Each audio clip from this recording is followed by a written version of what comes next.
আসসালামু আলাইকুম। আমরা চলে আসলাম যশোরে। যশোর পুরাতন একটি বাড়ি, যশোর জেলার বসুন্ধিয়া ইউনিয়নের জগন্নাথপুর গ্রামে।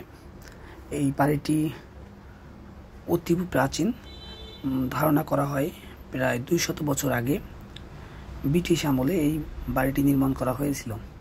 বর্তমানে বাড়িটির অবস্থান পুরোপুরি পরিত্যক্ত এবং এর চারপাশে ঘন জঙ্গল, ঘন গাছপালা দিয়ে ঘেরা। পাশাপাশি এখানে মানুষের আনাগোনা আছে, বিশেষ করে খারাপ মানুষদের, যারা বিভিন্ন অপকর্ম এই জায়গায় করতে পারে। বিশেষ করে মাদকের একটা কারখানা হয়ে উঠছে। আমরা যতটুকু জানতে পেরেছি, এই বাড়ির নাম খুদে বাবুর দালান। এখানে কোনো রাজকীয় বংশধর কেউ অবস্থান করত, তবে এ বাড়ি সম্পর্কে বিস্তারিত কোনো তথ্য পাওয়া যায়নি।